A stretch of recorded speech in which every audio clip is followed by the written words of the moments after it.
Selamat sore ibu-ibu Sore PKH. juga. Oke, baik. Ibu-ibu PKH, kemarin kita sudah belajar tentang bagaimana cara meminjam dan menabung.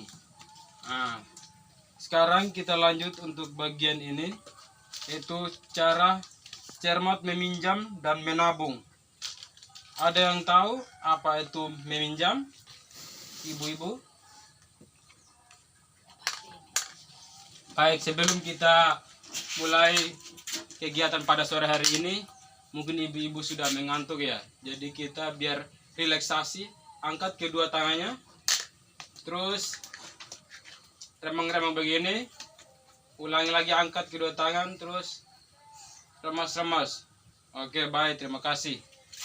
Ibu-ibu, sekarang saya akan menjelaskan mengapa kita itu perlu menabung. Sebagai ibu rumah tangga, kalian pasti perlu itu menabung. Menabung itu misalnya menyisipkan uang sekolah untuk anak-anak atau keperluan sehari-hari. Jadi kebutuhan itu sangat banyak. Jadi ada dua jenis atau topik tentang bagaimana cara atau teknik-teknik. Ada dua teknik, yaitu kebutuhan sama keinginan. Kebutuhan adalah suatu hal yang harus dipenuhi, sedangkan keinginan bisa saja ditunda. Misalnya, kebutuhan pokok itu yang tidak bisa ditunda, harus dipenuhi. Yaitu ada dua cara, yaitu sistem amplop, yaitu dengan menggunakan sistem amplop itu untuk yang penghasilannya setiap bulan. Misalnya ibunya pegawai yang gajiannya tiap bulan, itu yang menggunakan sistem amplop. Sedangkan yang sistem catatan kasarian, yaitu ibu yang penghasilannya bukan sehari-hari, kadangkala tidak ada penghasilan, hanya menyisipkan sebagian saja. Terus menabung, meminjam adalah suatu hal yang perlu, karena jika kita itu ada hal yang mendadak, misalnya keperluan anak sekolah, kita meminjam ke orang lain untuk menutupinya. Terus sedangkan menabung, kita misalnya menabungnya itu yang baik, yang tempat bagus. Tempat yang baik kita menabung di mana? Di bank. Ya, terima kasih Bu. Menabung di bank, terus kita simpan di koperasi sistem pinjam. Simpan pinjam. Yaitu.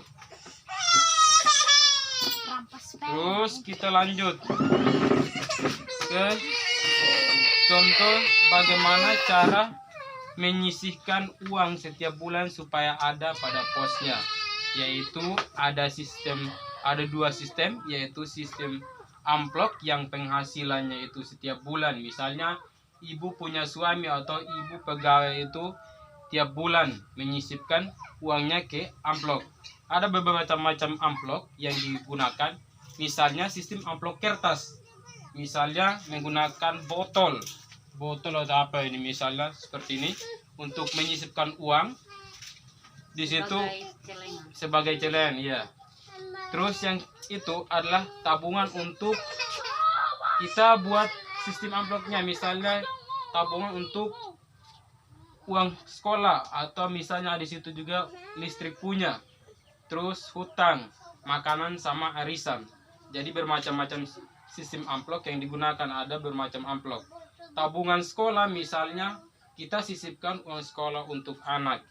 Terus uang listrik itu kita sisipkan, uang listrik kita sisipkan ke amplop uang listrik. Terus hutang kita sisipkan ke amplop hutang. Misalnya saya tanya ibu-ibu, listrik itu apakah kebutuhan atau keinginan? Kebutuhan. Iya, baik, terima kasih Bu.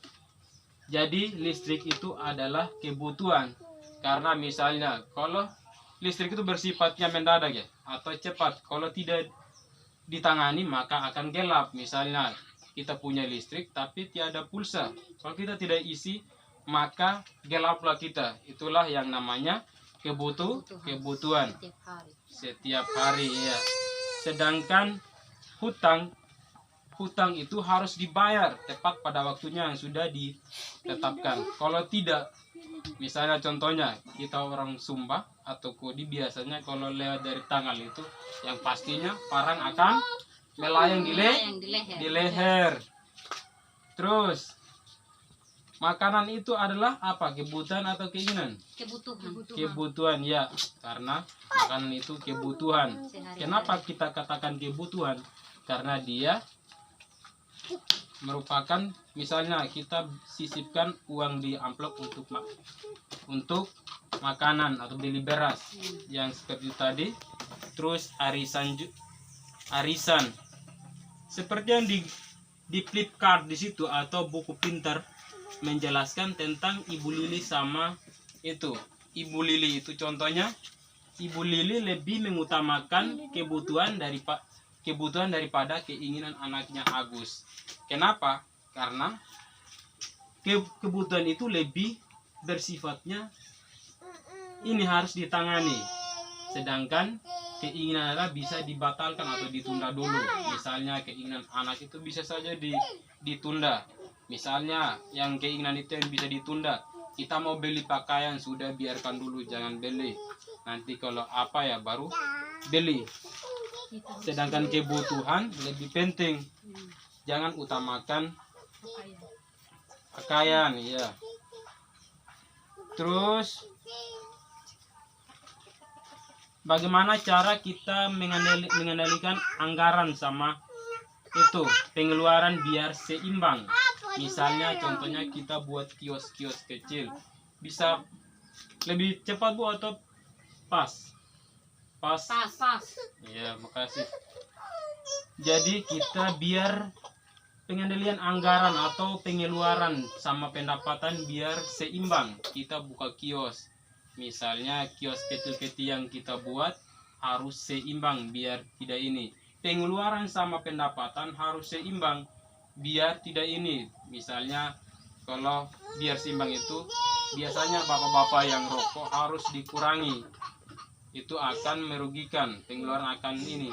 Jadi jangan pengeluarannya itu lebih banyak dari pendapatan. Jadi harus seimbang pengeluaran sama pendapatan. Pendapatan sama pengeluaran harus seimbang ya, Ibu. Mengapa kita perlu menabung?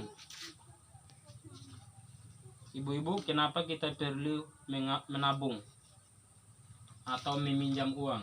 Ada yang bisa jawab? Karena kepentingan sehari-hari untuk anak dan untuk pribadinya kami juga. Iya, bagus sekali, terima kasih Bu atas jawabannya. Oke.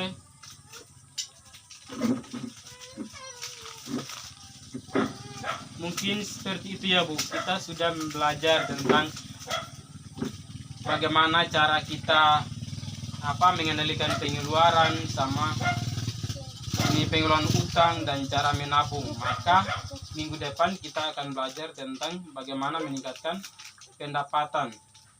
Kita akan belajar memulai usaha nantinya. Topik untuk minggu depannya kita belajar tentang bagaimana kita memulai usaha. Apa Ibu masih ada yang belum paham atau yang ingin ditanyakan tentang cermat meminjam dan menabung? Ada pertanyaan?